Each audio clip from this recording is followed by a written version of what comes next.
So it's a pleasure.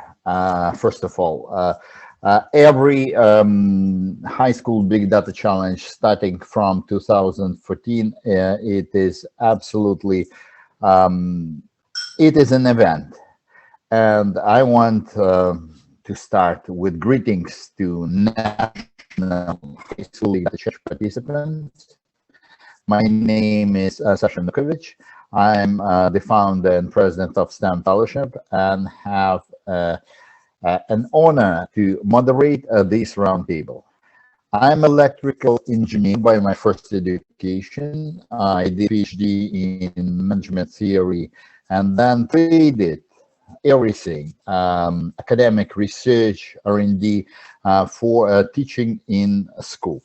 So when I was reading your research project, I realized that I'm thinking about Esperanto, an artificial language which was devised in the late 19th century as an international medium of communication and the way to overcome inequities in education.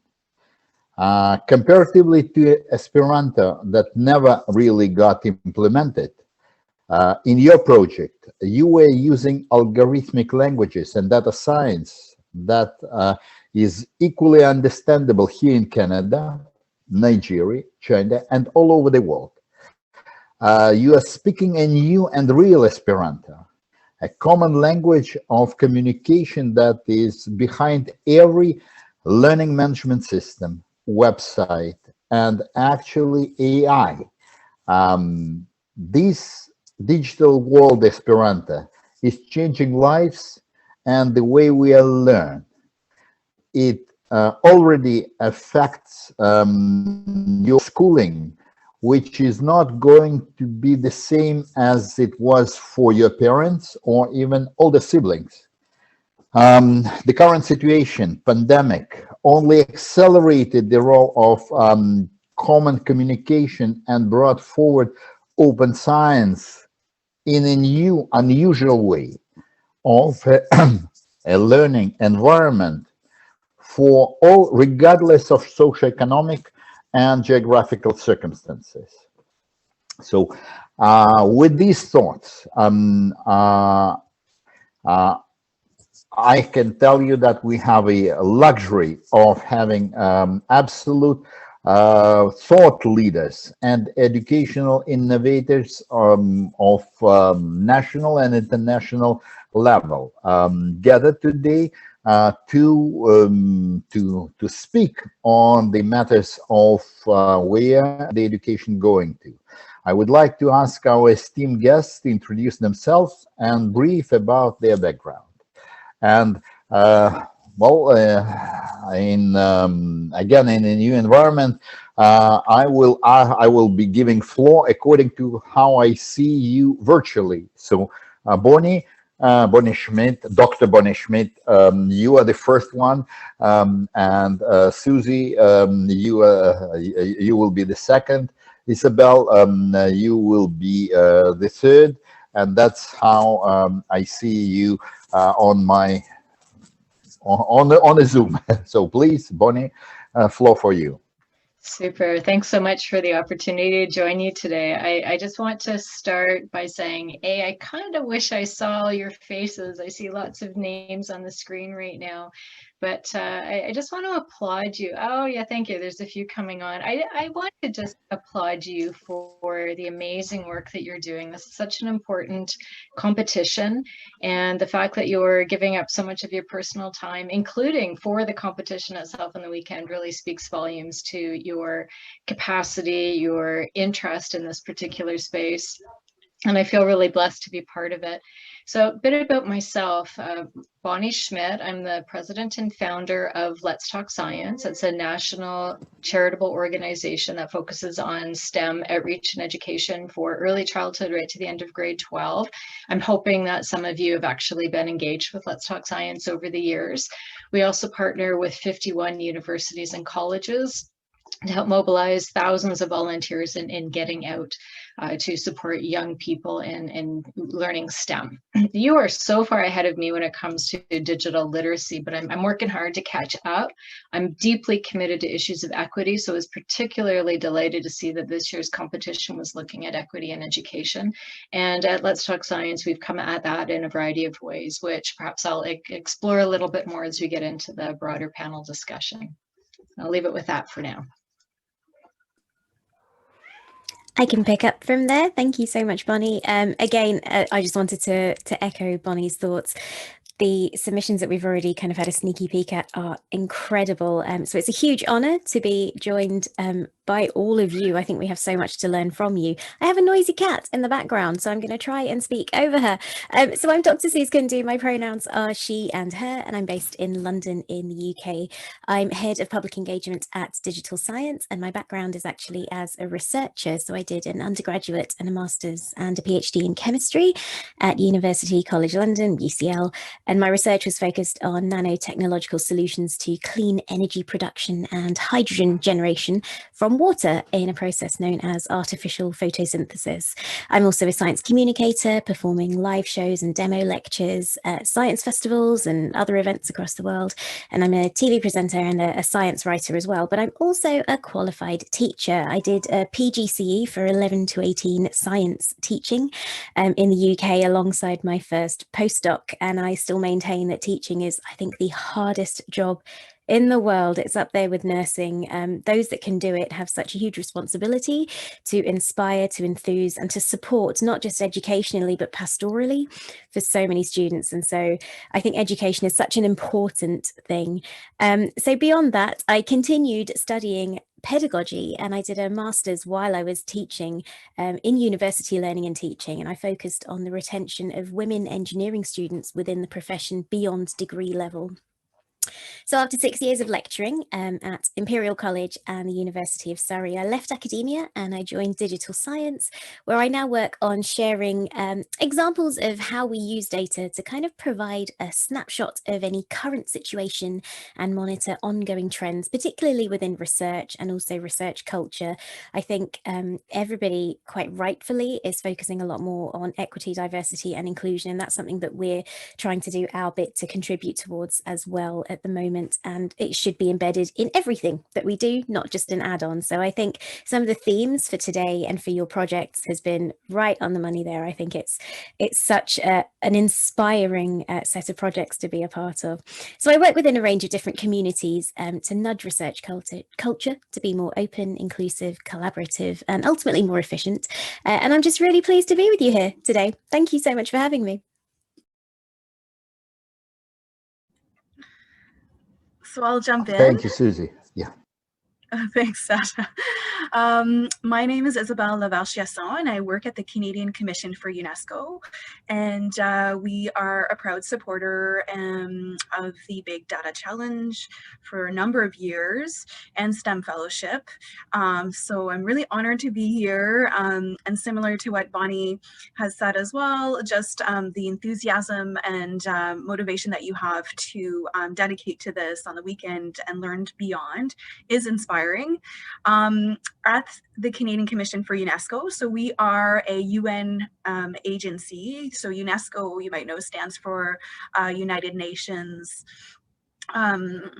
United Nations Scientific, Educational, Cultural Organization, and it's the only UN agency that has national commissions. So at the commission here in Canada, we are arm's length of government as a crown corporation at the Canada Council for the Arts. So it allows us to have a great collaboration with different levels of government, and UNESCO is the UN agency responsible for education, for monitoring and evaluating our progress in education, so particularly SDG 4. And some of you might have realized this in your research, but the UNESCO Institute for Statistics is based here in Montreal. So data is critical in us finding out how we're doing in Canada, but globally. And I'm so inspired to see you also address this very important issue of inclusion, of equity and access, equal access to education, because actually that's one of the critical elements that global leaders are trying to address. And the only way that we can push towards and advocate for more investment in education, for better access, for seeing those that are included or excluded is actually through scientific data.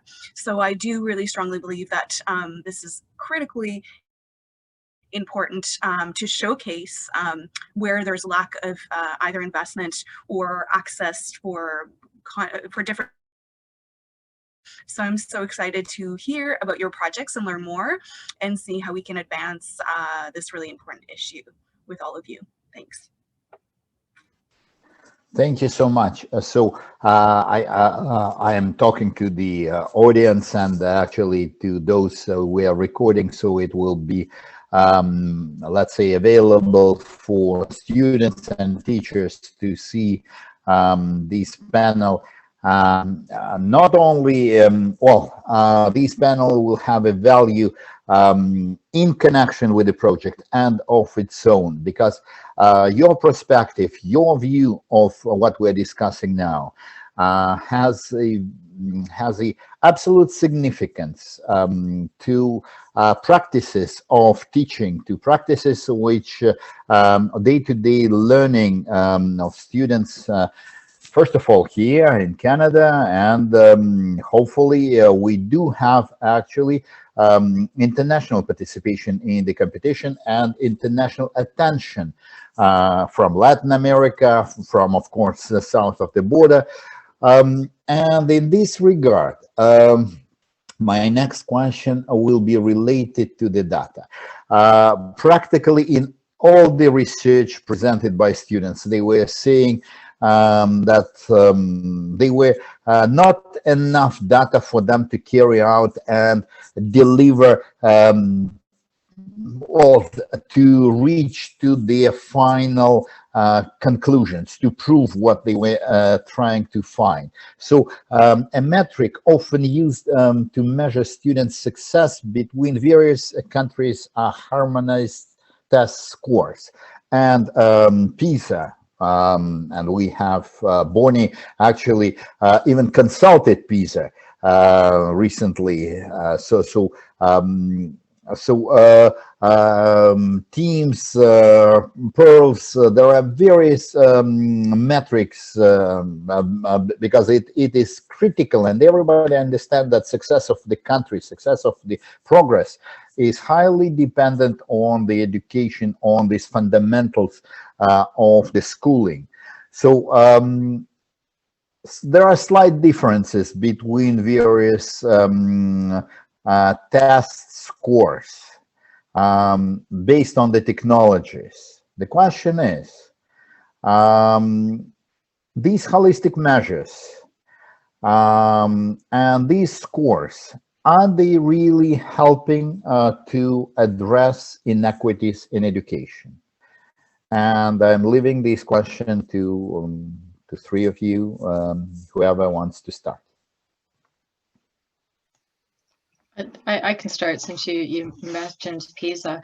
I'll start by saying I totally understand that the competition and the students had difficulty finding data. Canada in particular, it's so difficult finding education data, and it's because we have no national education ministry. Every province handles things differently. Nobody tracks in exactly the same way.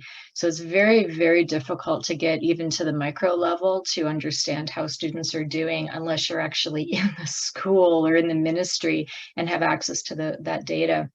That in and of itself, and how to make data more accessible and streamlined and efficient, could do hours on that one.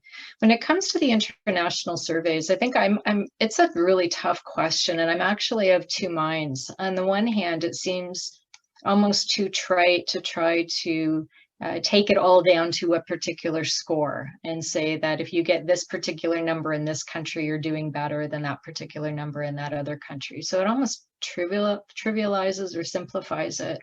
But on the other hand, we know that human nature is such that what gets measured or what's assessed is what actually is focused on. So if there was nothing that countries were being looked at to help to identify where there might be gaps or opportunities, I think we'd be in much bigger difficulty.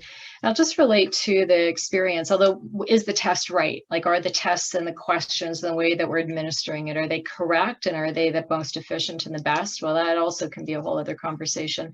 But I will say that when I went to work with the PISA group this year, I actually had a little bit of an epiphany, because we were asked to come together and look at the PISA science test for 2024. And in that table, around that table, there were many countries participating. There was about 14 of us, and the resulting report was really inspiring. It was an indication of a bellwether change in the way that assessments could happen. So I left that meeting thinking there's a lot of people who are deeply committed to trying to get at the right issues of measuring equity, knowledge, skills, and all that. Whether it's translating into an efficient model is still something up for grabs. But I was really heartened by the conversations, the report, and then the next step of how do you actually take that thinking and turn it into international assessments that will be meaningful. So I think we've had enough time with the international test that people are really starting to say we have to do it differently. Not sure that we should stop, but we do have to do it differently. So it's a complicated piece. I guess I could jump in there and follow up with some of what Bonnie has said. I mean, obviously, these things are incredibly difficult to do in a way that is going to showcase every aspect of education, every way that that things are being taught in different countries and different cultures, whether it's a rural setting, whether it's an urban setting. There are so many different things to kind of take into account when you try and create this one framework. But that doesn't mean that you don't try. And I think one of the things that, that Bonnie's organization are trying to do is actually create a starting point for this. Nobody is saying this is the best way to do it or the perfect way to do it. It is iterative. And so by evaluating how people are able to adopt it, how people are able to report within this framework, and then feeding back and understanding what changes maybe need to be made to be more accommodating, what the best way is to collect appropriate data, because we collect a lot of data, and actually understanding what we need to collect in order to make meaningful decisions and to understand things as usefully as possible. That is something that is it's this global effort. I would also say it's hard. Teachers are hugely under-resourced and hugely overwhelmed in the work that they're doing. And I think sometimes these frameworks need to be done, certainly, as Bonnie's been saying, in collaboration with teachers, with governments that are leading on education, with those ministers that are leading on education. It's often the case that a lot of these government ministers perhaps are quite far removed from education. It may be that they haven't been into a school since the last time they were in school. But the best of these kinds of people, the best of these policymakers, do work with reliable groups of people and diverse groups of people that represent all of the needs of those teachers and those schools and the institutions.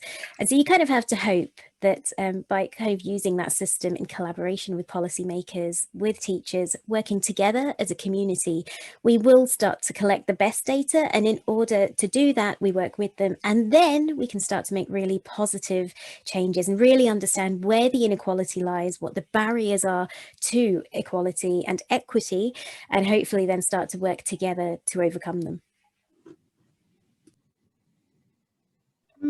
I'll jump in. I thought it was interesting what was pointed out beforehand that you all experienced, which was the lack of data. And I think that is a big barrier for us assessing inclusion and equity in education.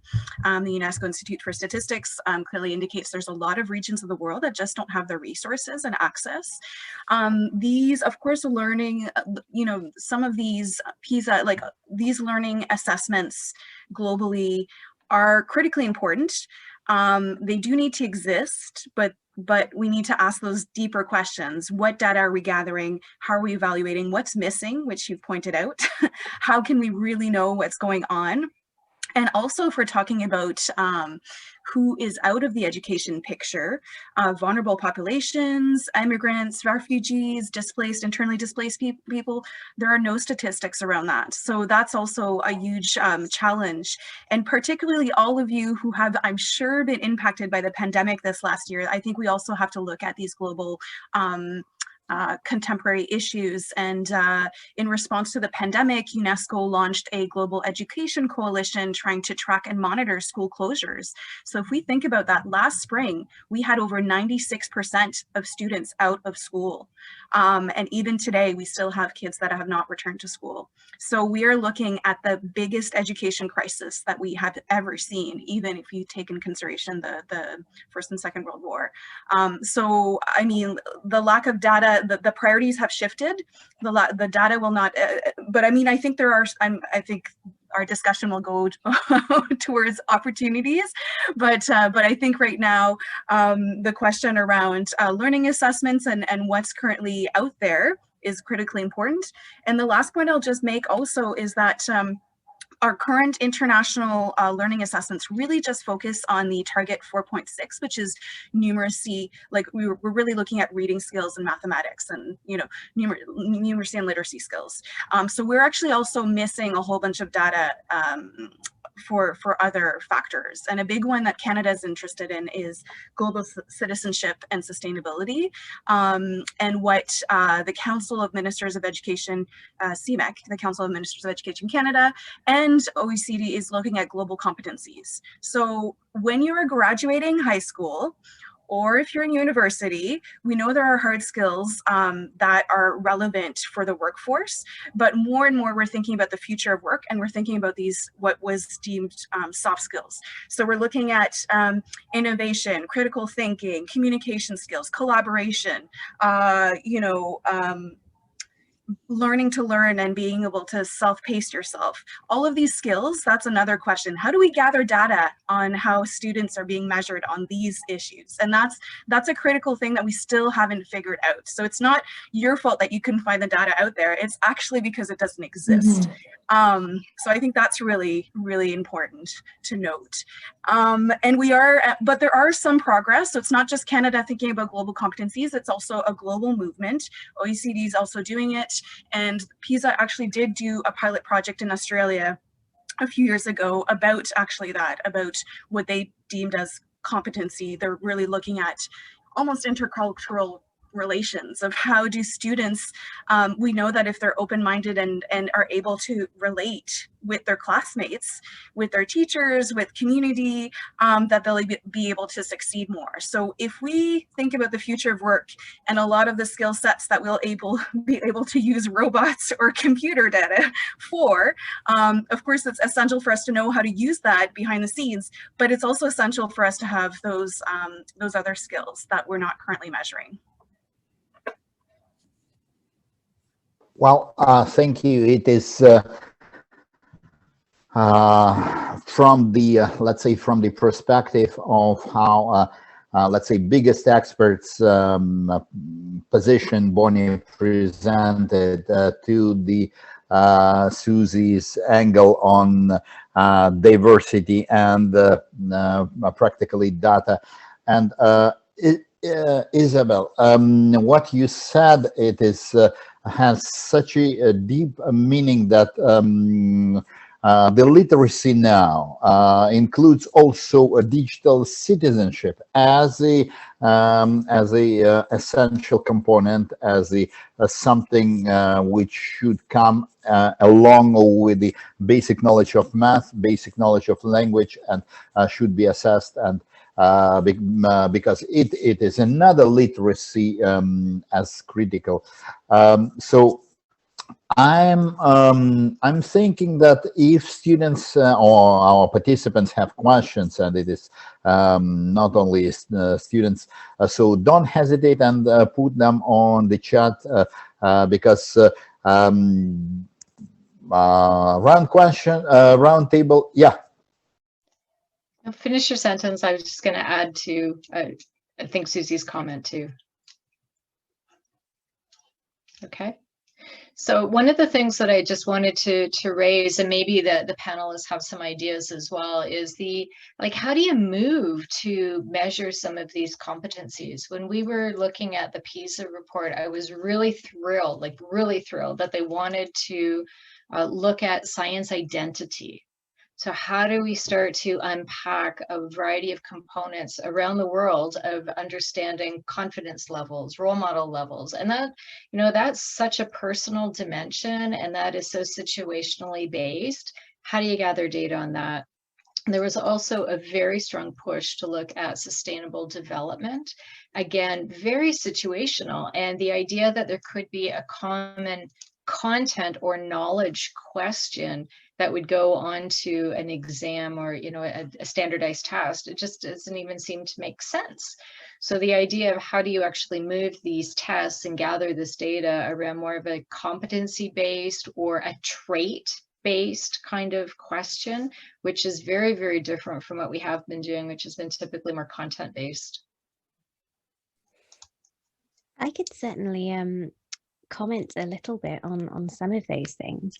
I think so taking kind of your second point, well, let's start with the first point. I wanted to reflect on something Isabelle was saying, and I think we all know the answer to this, is that we are not experts in it. I certainly have a science background, so all the work that I'm trying to do in this area, my last master's was in social science, but it's hard. I don't think we necessarily value social science enough, but actually that helps us make sense of everything, all of the data around us, taking into account the actual demographics of any population, the challenges that they're facing, the goals that they have.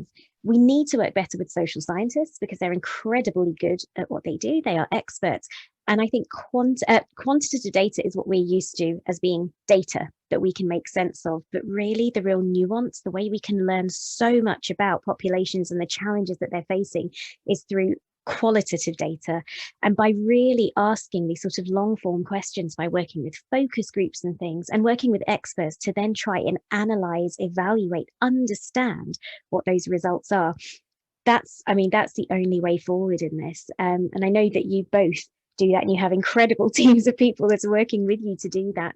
And I think it's having those people that understand the cultures in all of these different areas. It's the only way that we can do that. I have lots of thoughts on how we test for competency. I would say that having been a lecturer, having been a teacher, and having been a student, I'm an eternal student, I get deeply frustrated by this kind of pre-prescribed way of having to do things. I think a lot of the tests that we do actually test recall rather than application of understanding or concept.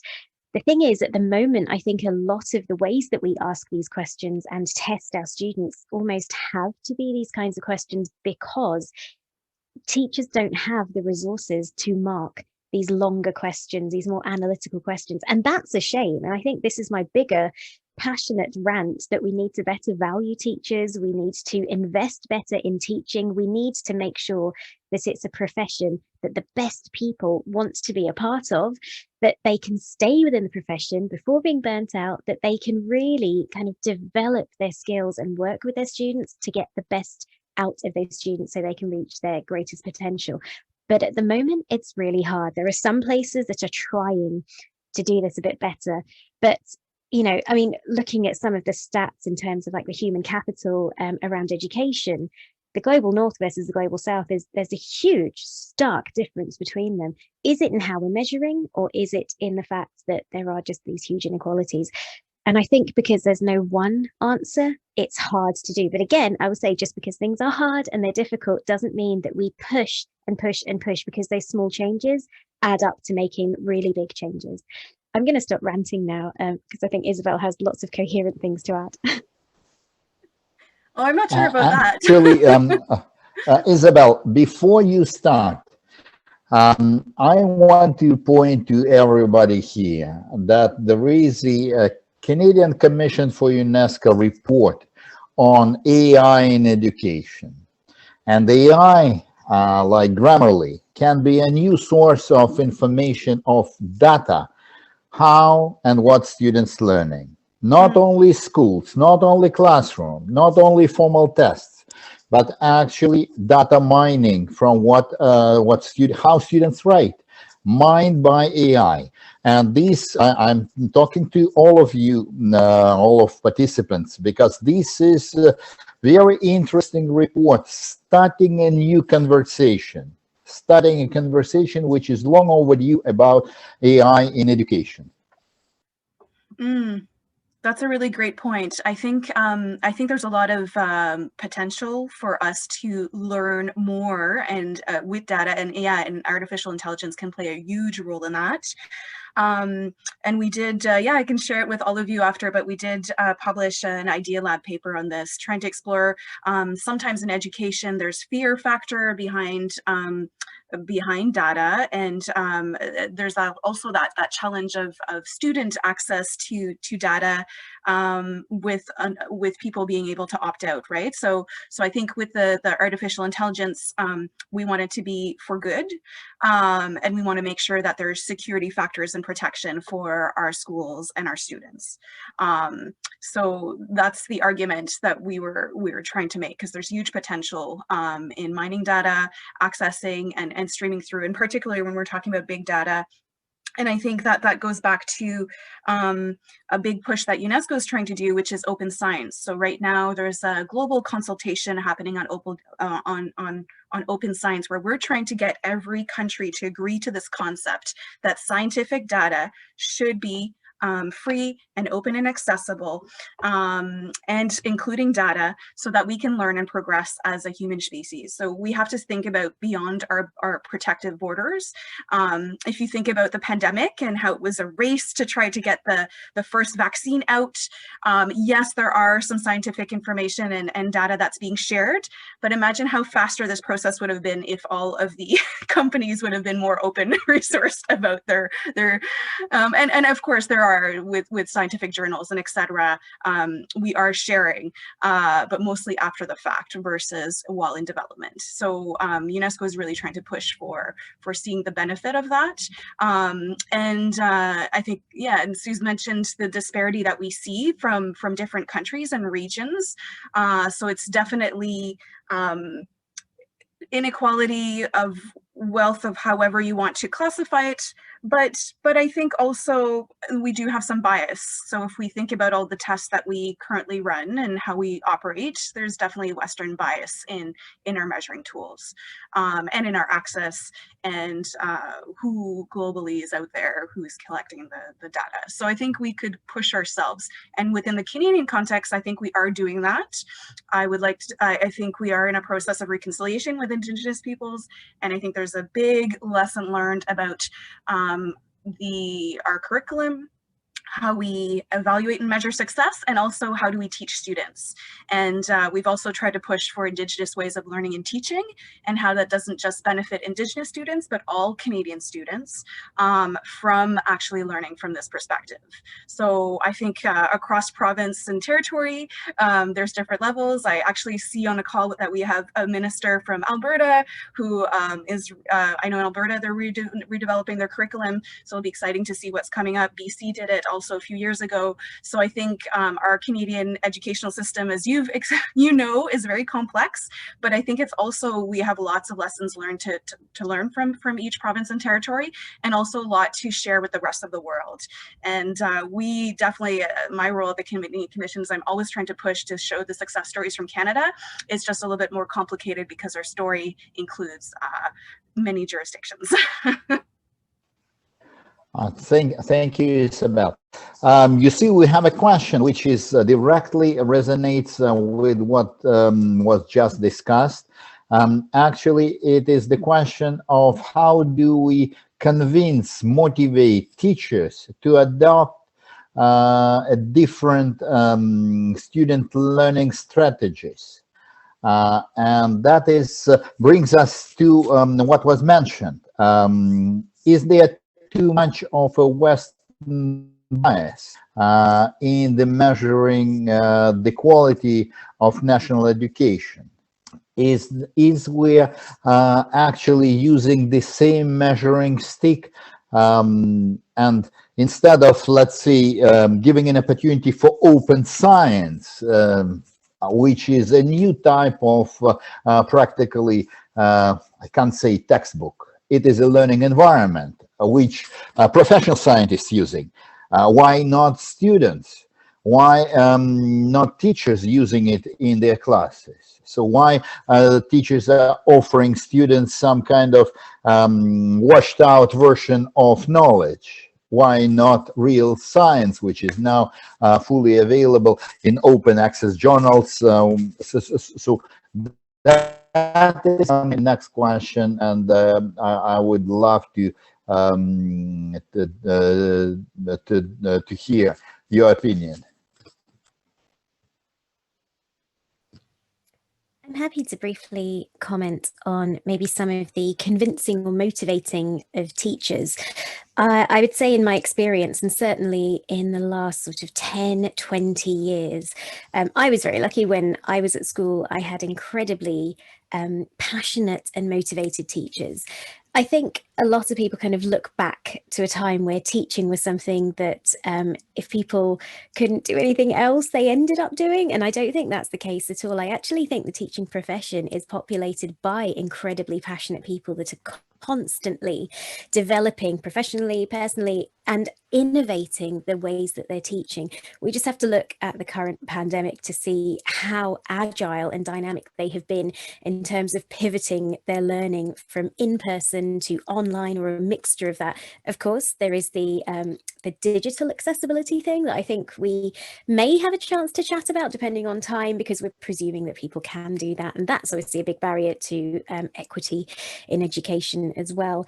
But I think a lot of the ways that we reward teaching may not necessarily be appropriate. I don't think that innovation is necessarily rewarded in teaching and in teachers.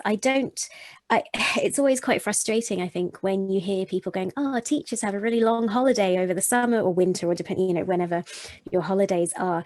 And that's actually not really the case. They use that time to develop resources, to find new ways of doing things. And so I think we need to better reward teachers.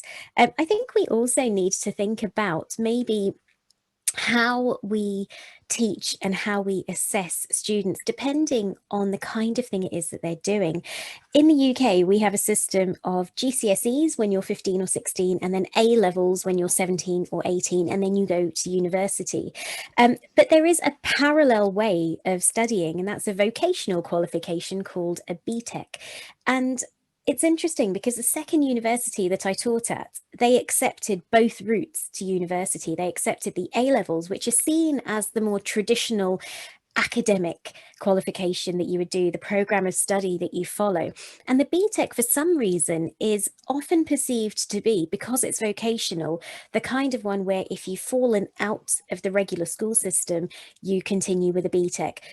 I accepted students onto my engineering courses from both of these different strands. And I have to say that the kids that did the BTEC were far better engineers. They understood concepts, they could apply those concepts better than actually the A-level students that I taught. And so you kind of then have to think, well, why is there this snobbery that we culturally have created around these different kinds of assessment?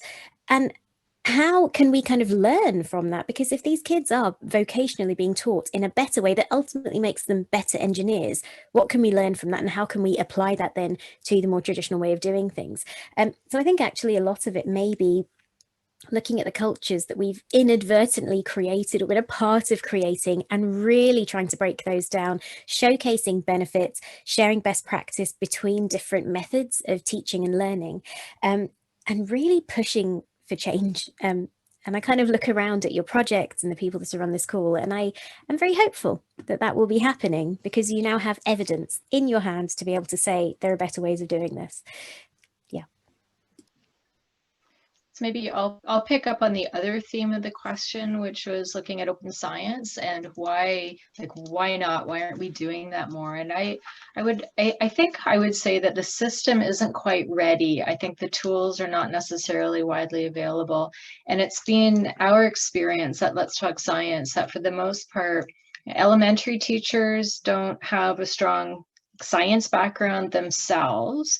And secondarily, at the high school level, most science teachers, while they do have an undergraduate training in science, the majority don't have a research background in science. And so at the university level in Canada, we still do tend to have a disproportionate attention towards content-based learning.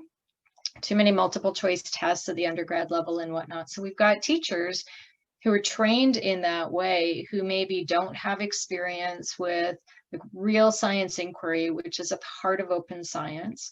So if you're not comfortable with that, or truly have a deep working understanding of how science happens and then how it's actually being managed, it becomes a little bit more overwhelming to think through how do you make it come to life in a classroom, which is why things like the Big Data Challenge are so important as extracurricular time. I can't talk, Sunday afternoon. Out of school opportunities to really build those kinds of skills. So I think we have to be careful that when we're thinking about how to promote ways of learning and ways of knowing that we're comfortable with. I have a PhD in physiology, and at the time that I did my PhD, we didn't have computers doing word processing even in the way that we have right now. So I remember my biggest problem with my thesis was organizing a table of contents so it worked properly, right? And now we're looking at AI in massive, huge data sets and trying to think about how do you bring that to life in a high school or possibly even an elementary environment. So I think it's almost understanding what the situation and what the ecosystem is like and helping to understand where the teachers are, where the students might be at, and being able to translate the ability and the skill development to say, how do you actually look at big data? How do you think about the nature of science and leading edge inquiry, and recognize that teachers shouldn't be expected to figure it out on their own. We really have to help build those skills, build that competency, and actually think about when does it make sense to do that, because it doesn't make sense for it just to be full on, full open. We have to be really clear about the intent, the outcomes, and then the process to actually get there. But it's a very good aspiration and something that we've been looking at. How do we actually help enable? Yeah, I just want to echo what Bonnie said also of how critically important, STEM fellowship and organizations like this and the Big Data Challenge is, because we are seeing a gap in our teacher competencies to include that in the curriculum. And I think that will eventually, hopefully, be small as we're looking at more professional development. But I'd also like to say that I think the future of work is lifelong learning. So if you're a teacher or not, I highly doubt that you're going to end up grade 12 and finish your education. You might go to post-secondary higher education, and then you also might continue. So I'm still in my professional career and still taking professional development opportunities as I go forward. And I think we're thinking more like that long term, is that we're going to keep learning. So we're going to see, from when you're a baby to all the way out, that you are a lifelong learner. So we need to also think about teachers that way, about how we can continue giving them professional development, because the world is always changing. So we need to adapt, and students need to adapt as well. So how do we do that? And I know that I don't know, Sacha, if we want to jump into the second question that's in the chat, I'll ask you. I do, and actually, I not only I want to jump on, and I want to thank Zian for this very. I can relate to this question because English is not my first language, and I came to Canada with practically whatever I learned English in school wasn't exactly English. It was. The name of the subject was English, but when I ended up on the street, it appeared that everything I learned in school had nothing to do with real people. I don't know if any of you, and I'm talking to all our audience, have you ever thought that every algorithmic language speaks English? Every algorithmic language in the world speaks English. Not Hindu, not Chinese, not Russian. It speaks English. So you are, well, the rest of the world is a disadvantage. You either learn English or you will see AI. Well, there is a possibility that AI wouldn't be taking, let's say, wouldn't see you and account all the everything what is the local specificity, local traditions to the full extent. And you can blame, it is not even the programmers. So it is something to be, it is a challenge. It is a challenge which practically the entire world is facing. So we now have not only the new Esperanto, it is also, let's say a challenge for every single culture to fit in and have its own say. And that's why the open science movement is so important. It's so important, and it's so important that traditional learning techniques, which in Canada it is First Nation teachings, which finally start to be accounted, need to be incorporated in the educational system. So that is another big question we haven't had a chance, and it is not in the scope of the metrics. So, well, Isabelle, you kind of, you put me on on a very provocative topic. Yeah. Oops. Sorry, you're muted, Sacha. I don't know if you wanted to finish. No. I want you to get in and say what you think about it, because you as part of United Nations, you are dealing with these, and actually I want also to kind of to get Bonnie involved because with her program 2026. She's doing, she's leading this new education. She's practically bringing forward a new, what Susie mentioned with the pandemic and teachers' challenge to teach online. The biggest challenge that we don't have pedagogy for teaching online, because everything, and this is so we don't have pedagogy for teaching traditional teaching, and we don't have pedagogy for teaching online. So it is question of new pedagogies, and this question is about question from Zian is about asking. It's again about new pedagogies. That is what.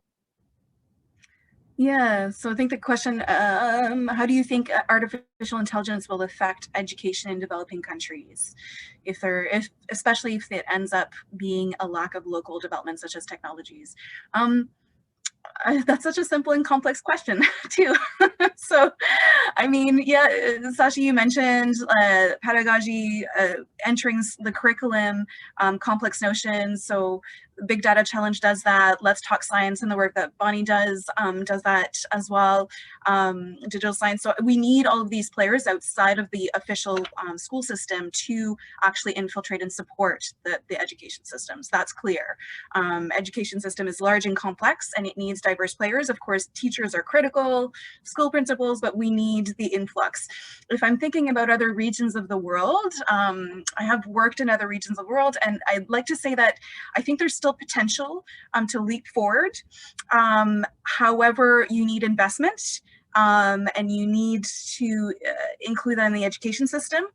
And Sacha made the really interesting point about the inequality and equity about English also being a primarily dominant language, even in the IT and AI world and data collection. So I mean, just so I think these are factors when we're thinking about what our students need to know. And I'm biting my tongue because I'm all about local language and regional languages. So I don't know the answer of that. It's true that when there's a wave and when there is a language being used in science, English is the primary language. So you're all privileged to have that as one of your primary languages in the Canadian context. Many countries have that as well as a secondary to make sure that their students can catch up, particularly in the science field. So I think that's something to be critical about if you're thinking about that from a global perspective. What do other countries need to consider to use AI? And I would say it's definitely including in the curriculum the basics, digital literacy we mentioned, and also investment in some sense, because you want to support innovation and creativity and startups in particularly your young generation. So I think all countries have that. It's just that I'm sure if you've traveled or if you've been in other regions, there's just bigger inequalities that exist in different regions, and that needs, you need to start addressing that. And I would say that all countries should invest a significant part of their budget in education. So if you look at your overall portfolio, that's where you should be investing, of course, with all the other services of healthcare and whatnot, but education in Canada is a big portfolio, as you'll know, and it should be globally. It's every student deserves that, right? I hope it's okay. I wanted to maybe just address some of the use of AI in overcoming some of these things. So English is kind of almost arrogantly used as the language in which we do research, we do teaching, we do anything almost official. And that's awful if English isn't your first language. It's also terrible if you struggle to write English, if you're neurodiverse, for example.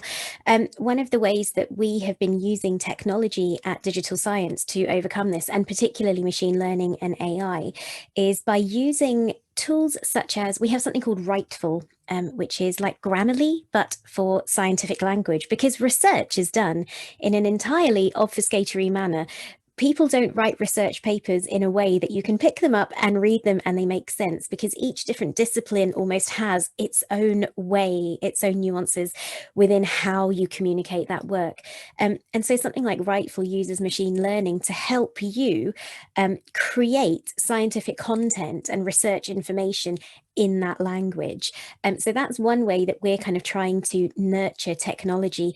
We can't yet kind of say, oh, well, you know, all languages can be input in this way, but things like Google Translate are being incorporated into other pieces of technology to make sure that the information that we're gathering is as inclusive as possible.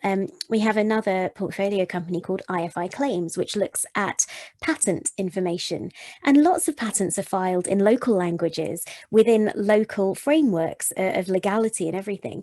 And they actually make sure that they use Google Translate to capture as much of that as possible. So they're creating this more inclusive bank of knowledge. The other thing I wanted to point out was the bit about data literacy, but also data citizenship. We talk about fair data quite often, which is data that is findable, accessible, interoperable, and reusable. And this concept of fair data is great because everybody should be contributing their data into this research landscape. They should be able to take data from this bank of knowledge and be able to use it and build on it.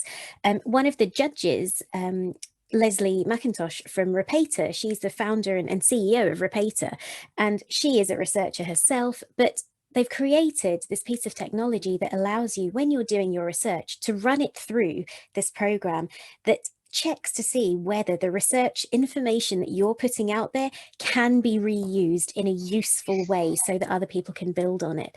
And I think the other thing we need to think about then, if we're trying to nudge this culture of better data citizenship, is how we reward and how we credit people that are doing this. I think there's a lot to talk about in terms of building incentives to help people do this and to nudge that culture to be more open, collaborative, inclusive and efficient.